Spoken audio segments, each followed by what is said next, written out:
The flight to Dallas was already boarding when Ethan Walker adjusted his daughter's backpack straps and guided her toward the jet bridge. At first glance, he was just another single dad juggling too many bags and too many responsibilities, his worn-out baseball cap pulled low over tired eyes. He smiled at the flight attendant as they shuffled down the narrow aisle, his little girl clutching her stuffed fox in one hand and a juice box in the other. "Seat 12F," the attendant said, nodding toward the window. Ethan lifted his daughter up so she could look outside before settling into the cramped seat himself. He exhaled, quietly grateful she was too excited about flying to notice how exhausted he was. To everyone else, he looked like any other weary parent, quiet, unremarkable, and hoping for an uneventful trip. What no one knew was that once upon a time, his world had been anything but ordinary. Dash dash dash. The engines roared, and as the plane climbed through the clouds, Ethan found himself staring at the horizon. His daughter was giggling at the in-flight cartoons, her laughter muffled by tiny headphones.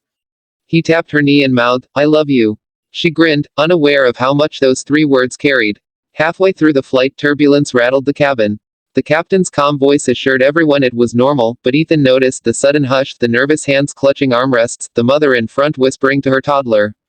He leaned over to his daughter, squeezed her hand, and whispered, "It's just bumps in the road, sweetheart." A few rows back, a businessman muttered impatiently.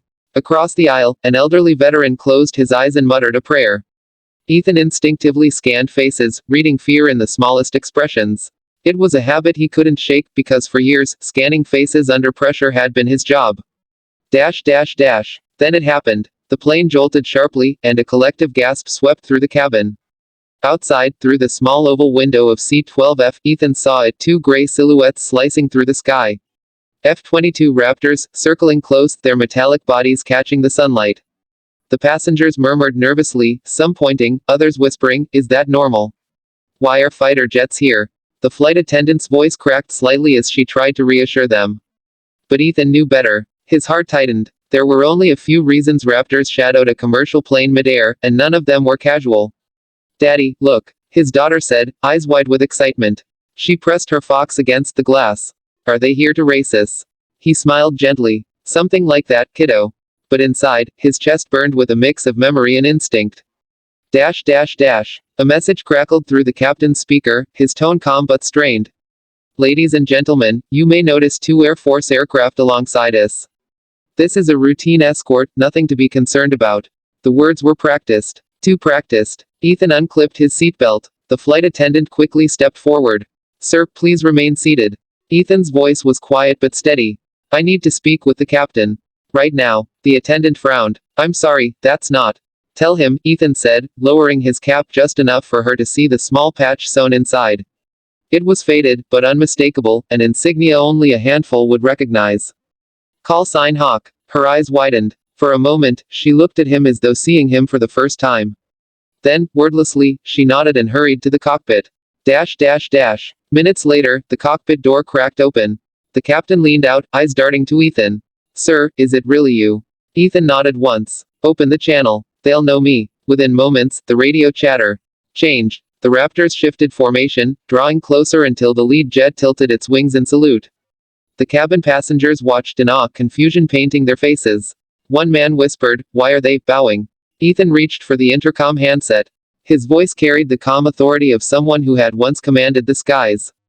"Raptor lead, this is Hawk. I've got eyes on you." The line went silent for a heartbeat, and then, "Hawk. Sir, is that really you?"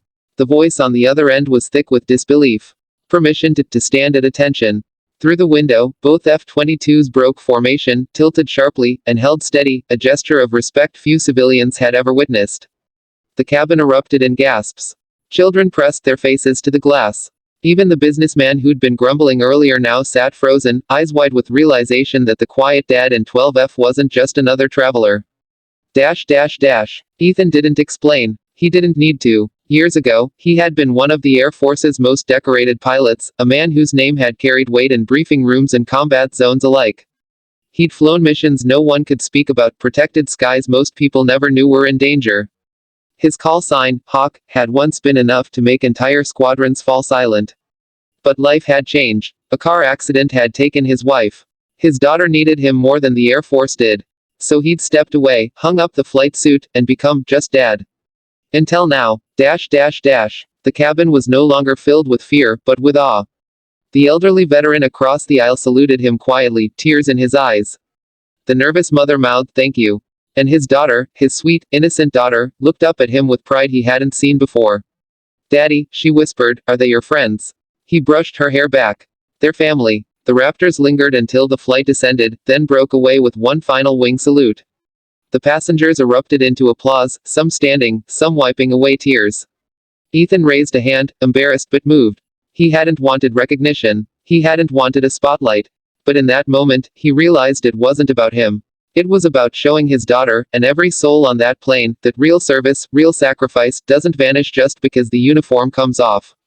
Dash dash dash. When they landed, passengers lingered to shake his hand. The businessman who had scoffed earlier now offered his seatmate's Wi-Fi card, saying, for your daughter's cartoons next time. The veteran pressed a small pin into his palm, a symbol of respect from one warrior to another. Even the flight attendants hugged him, whispering, thank you. For all of it. But the moment that stayed with Ethan wasn't the applause, or the salutes, or even the awe of the F-22s. It was when his daughter tugged his sleeve as they walked through the terminal and said, Daddy, I didn't know you were a hero.